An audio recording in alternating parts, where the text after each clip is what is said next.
Welcome to Deja Breedlove Presents. For those of you that are new to the show, every week I like to touch base on inspirational topics with inspirational guests who could help make your life a better one.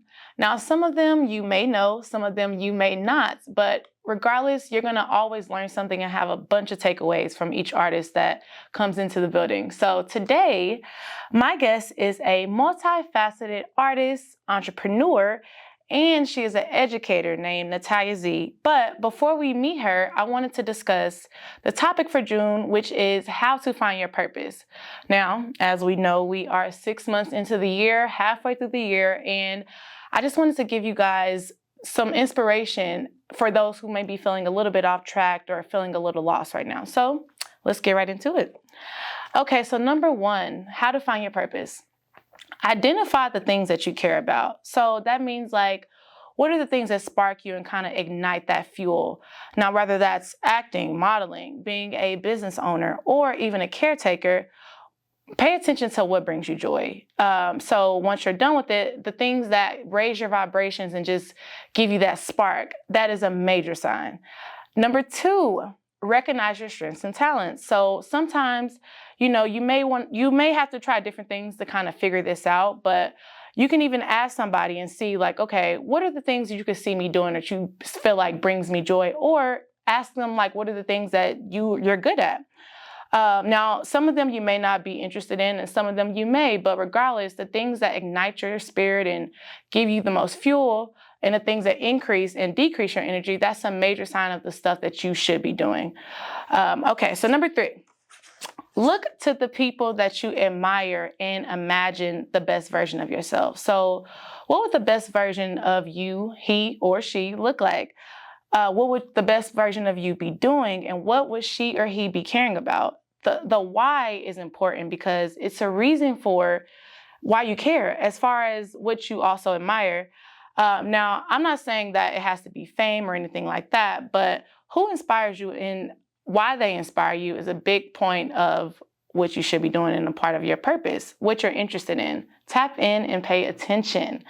So those are three things that help you kind of find your purpose. I have a lot more to add to it, which I'll be putting in a post later, but I just kind of want to give you guys a brief little insight on, for those who may be feeling off track or feeling like a little bit lost as we kind of go deeper into 2024.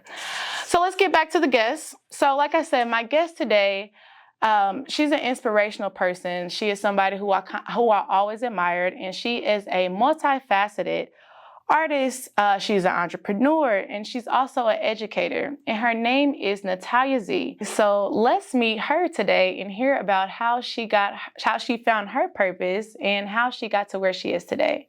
Natalia. Hello. Hi. Thank you so much for joining us.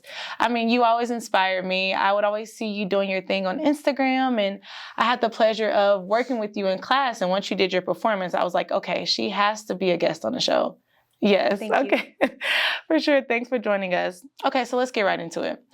Now, for those who don't know you, where are you originally from?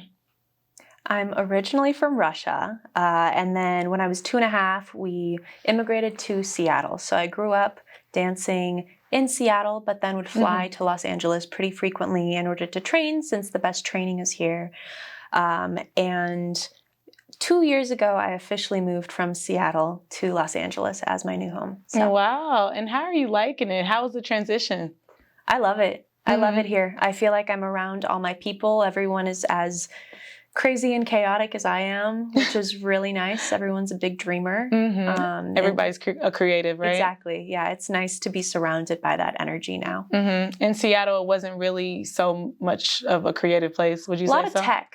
A lot of tech and programming and Microsoft stuff. So it was nice. The people are great. I love Seattle.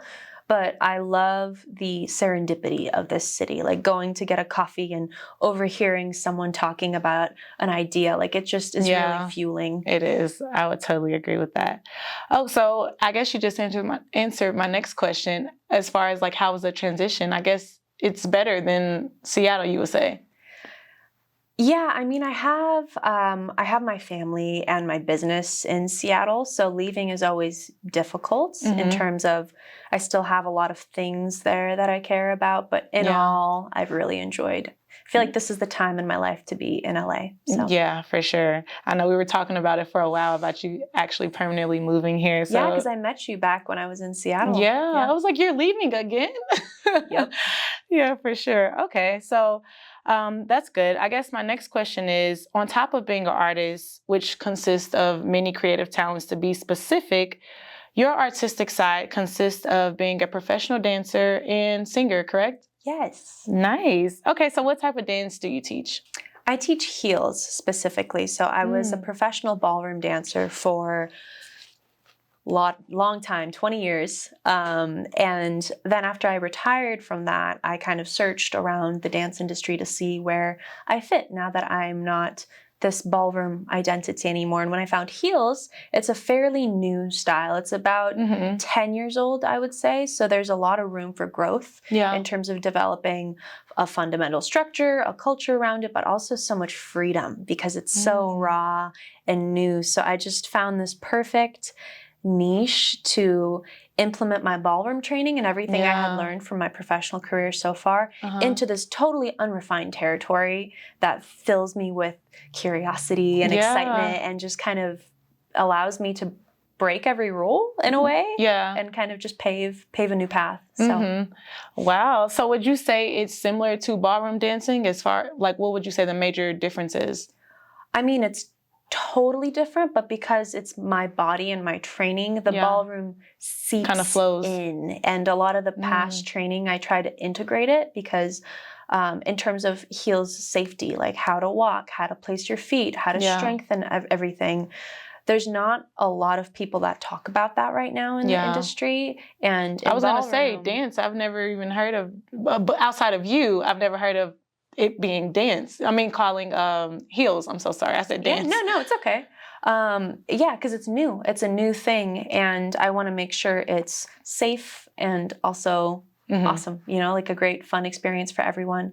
So in ballroom, we've been dancing in heels since we were 5, Wow. like our entire lives. So a lot of the things that I've learned over my career can directly translate to this new style. But then there's this new element of you don't have to dance with a partner. You can More dance, modern. yeah, you can dance to whatever music you want. You can Yeah. explore any feeling that you want. Like there's a world of opportunity. So it's just really cool. Wow. Amazing. Yeah. So I feel like you're paving the way for the heels style because I'm again, trying. yeah, Yeah. I mean, like I said, I haven't heard of it outside of you. So I feel like now it's going to be a thing. Everybody's like, oh, okay. They know what it is.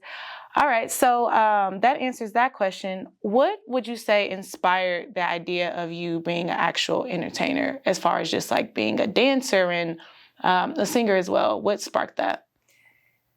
I think I've always known that even as a child, it didn't matter what the medium was. I liked bringing what was in my imagination out into the world. Like I was always doodling, I was making poetry, I was making little dances, I was making movies in my head. Dance just happened to be the medium because I was born with a lot of complications, and my parents put me in dance not because they thought I would be a dancer. They put me in dance because I needed to develop my motor skills.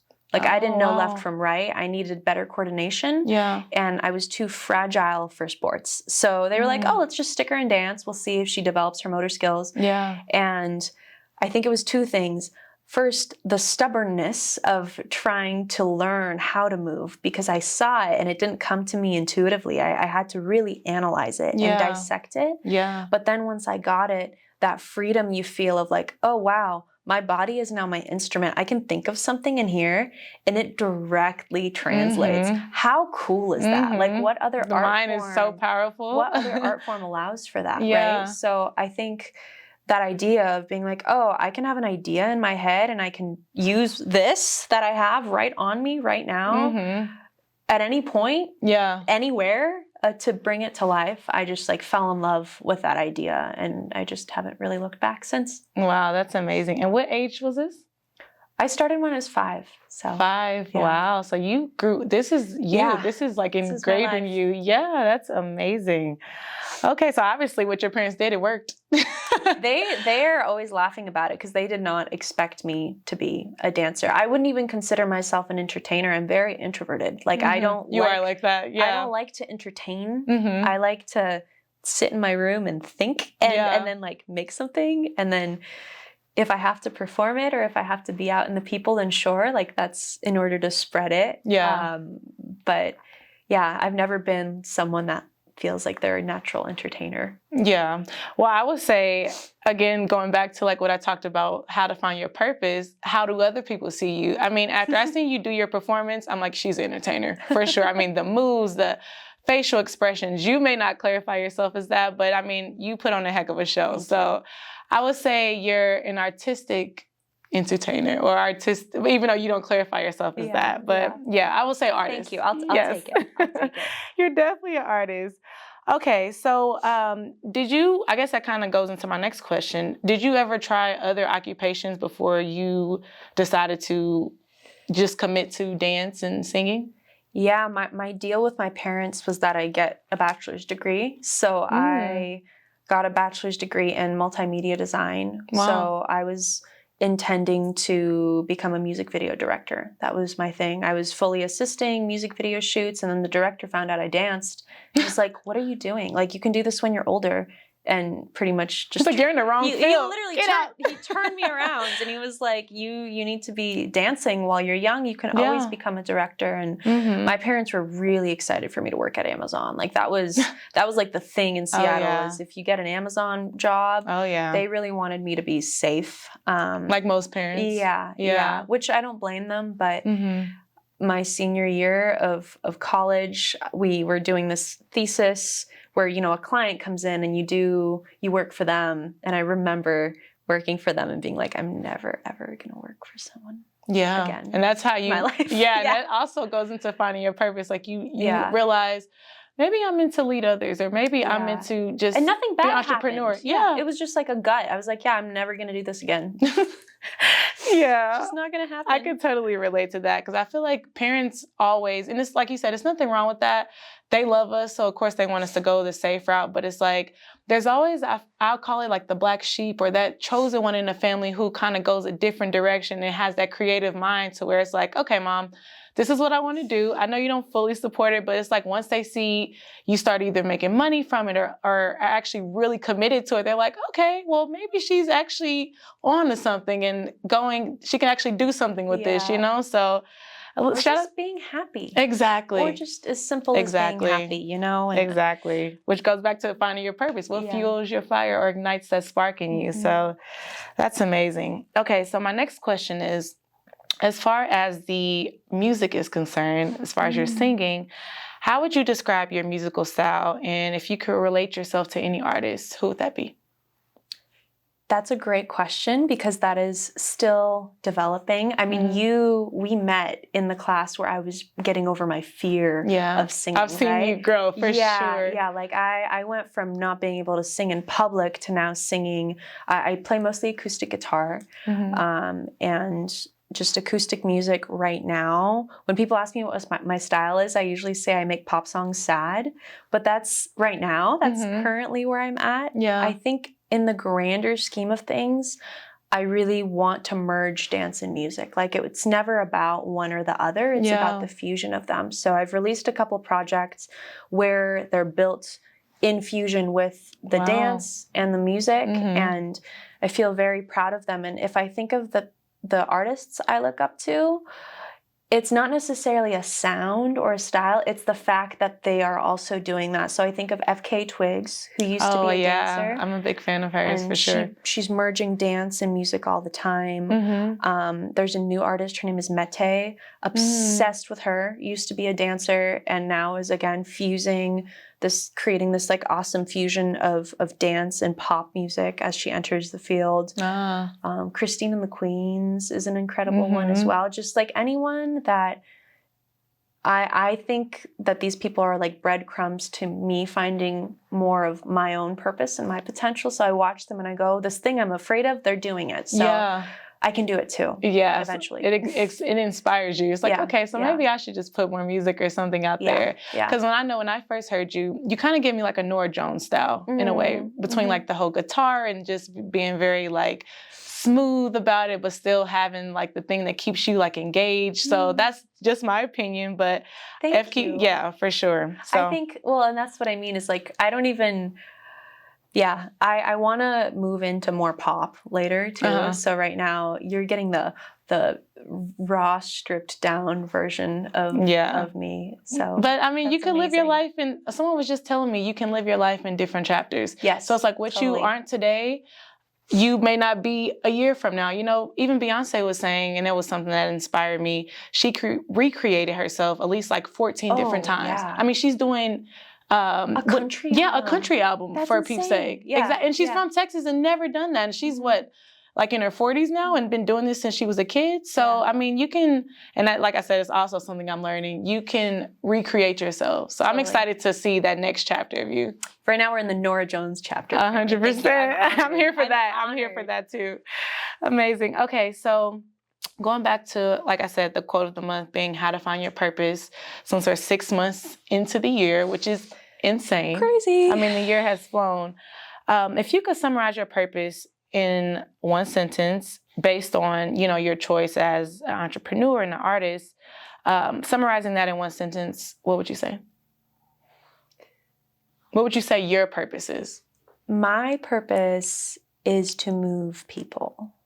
I like that. Yeah, I think obviously there's physically moving, right, with dance, but also as an educator, moving them from point A to point B, that's a very big responsibility, seeing where people can grow. Yeah. As an artist and an entertainer, for my work to move people emotionally too when they see me, like that's a huge priority for me. And just this idea of dance being movement and the movement of energy through our body. Yeah. Such a blessing to get to do. Like that's so crazy. I mean, and also, like you said, to see people be affected by a song that you sung or like a performance that you did. You know, you turn around and the audience is in tears. You're like, wow, did I do that? Yeah, it's not like it's not even me. Like it's beyond me. You're being used. Yeah, exactly. I'm just a vessel for it. And I feel really blessed to get to do that in a variety of different ways. styles. Yeah, that's amazing. Okay, I like that sentence. That was great. Okay, so now we're going to get a little personal. Okay. You also, after I read your bio, I seen that you also suffered from a car accident, which led to you almost giving up dance in general and not really being able to compete at your highest potential. So tell us about that experience and what happened there. Yeah. I got into a car accident, a big Hummer, like rear-ended me at the top of a hill and totaled my car. So it was, it left me with 2 herniated discs in my back. Sorry to hear that. It's okay. It's all for the best. Yeah, as it is. We made it.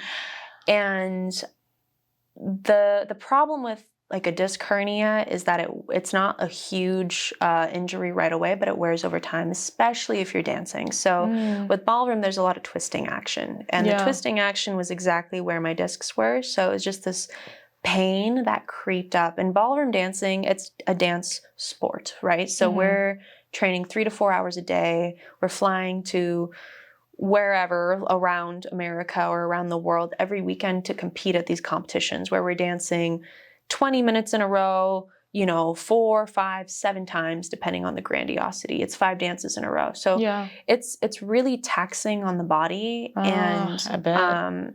I was just in so much pain. And I had to keep going because you have sponsors, you have teachers, you have this like there's a lot of pressure to continue. And it just came to a point. I remember a year before I quit, I was like, I don't want to do this. I remember like bawling my eyes out in this beautiful dress and being like, I don't want to do this anymore. I'm in too much pain. And my partner being like, let's just give it 1 more year.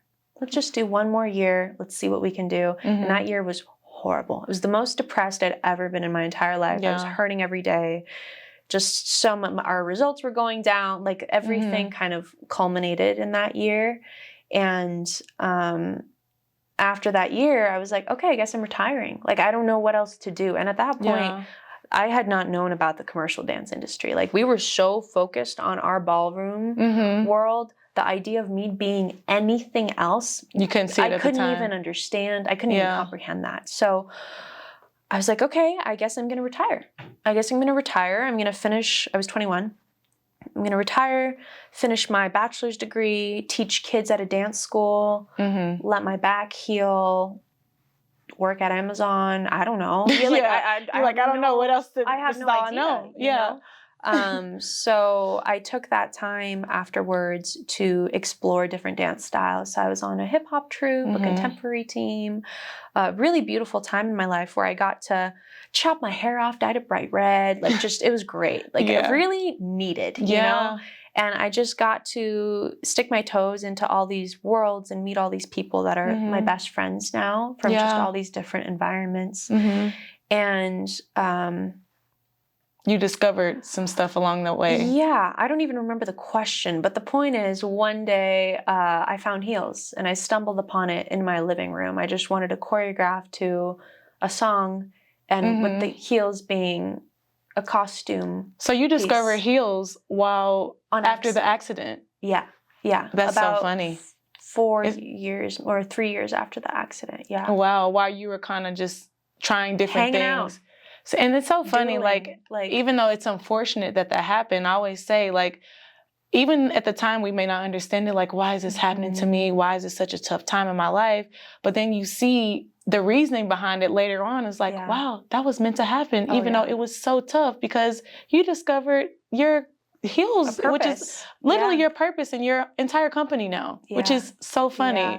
So I always say it's like, it's a 360. I mean, it's crazy. It brings us right back to our purpose and what we're meant to be doing, because who knows, you probably still would have been doing ball dance. And that was just such a simple but fun style, but you're so talented in other areas, you were able to explore that during a tough time. So it's unfortunate that happened, but in a way it's like, you're here. It changed everything, because I think also the injury is what made me start to prioritize making sure that I teach everyone correctly, right? Because I'm injured, I have to make sure that I'm thinking longevity. So my entire Z Theory curriculum is based around safety and injury prevention, making sure my dancers, because it's a heel, it's like you preventing other people from getting hurt and injured. Yeah, just making sure that everyone dances for as long as they can. Wow. We're all going to be grandmas just jigging out. I love that. Yeah. Now, speaking of Z Theory, that actually goes into my next question. Now, you guys are located in Seattle and now Los Angeles. Congratulations. Thank you.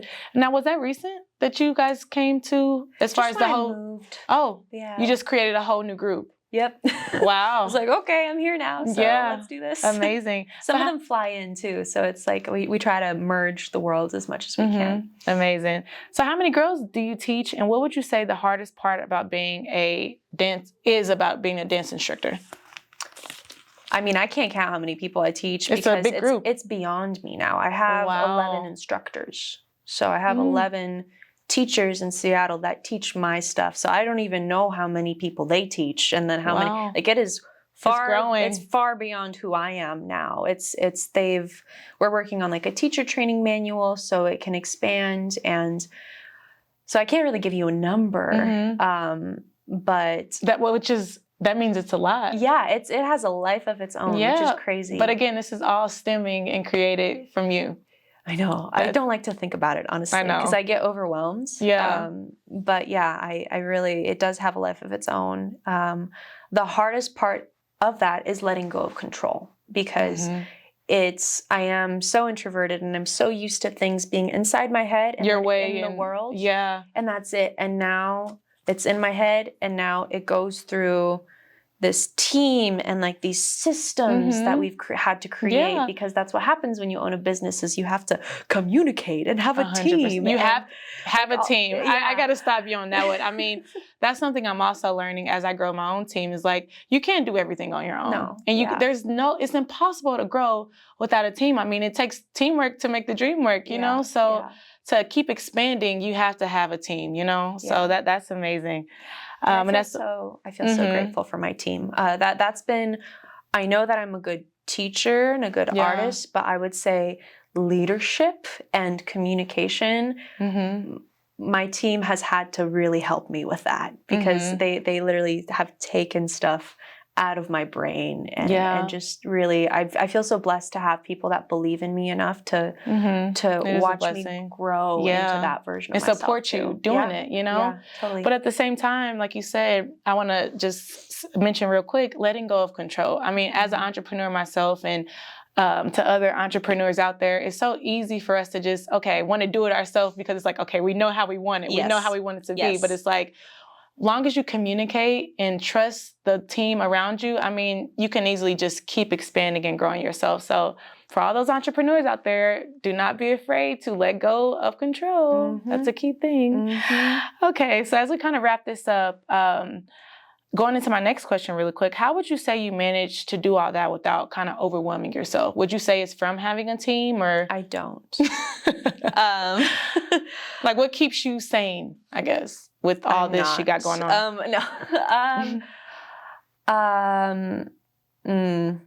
I'm not. She's like, I'm not.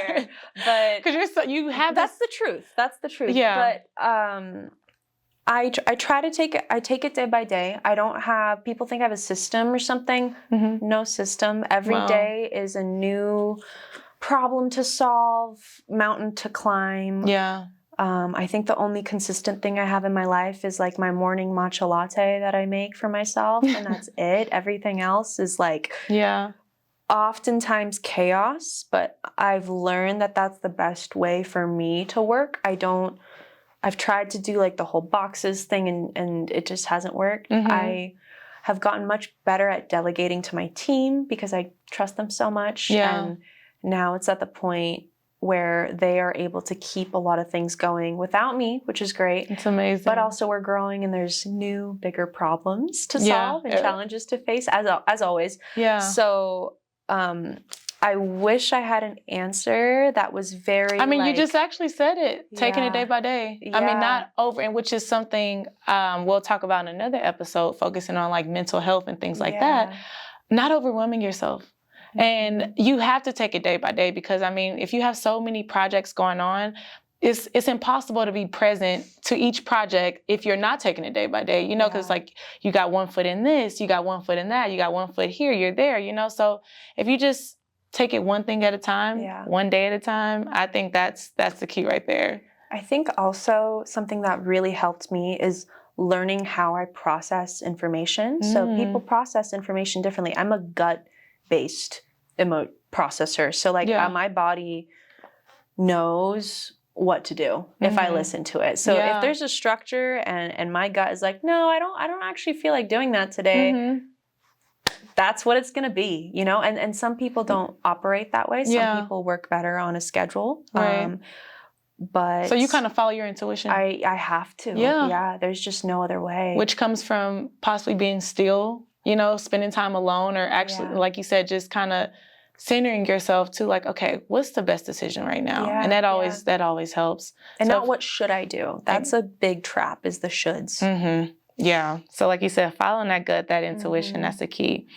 Okay. So what can we expect next from Natalya or Z Theory? What up and coming projects? I know you mentioned you're going to do a different style of dance soon, but like, what do you have that we could be on the lookout for soon? Yeah, I mean, Z Theory is expanding very quickly. We have classes in so many cities now, and probably more cities in LA. We have classes in 2 cities in LA right now. But I'm also expanding. I'm creating more Z Theory teachers too. So hopefully we will expand even more. Yeah, which is super exciting. That's on the entrepreneurship side of things, is making sure that my training is accessible to as many people as possible. So we're creating online courses, online tutorials for it to have worldwide access, and then also trying to train instructors all over, not just people that are here with me in real life. So, and from an artist perspective, I want to finish my visual album by October. That's my personal goal. Yeah. So just making sure I continue fueling. And I would say that's just for me, you know. Yeah. Because you have to keep growing. You have to keep expanding. You know, you can't, I wouldn't say never be satisfied, but it's like you, again, keep recreating yourself as times change and things change, and that's growth. And just creating that container too to process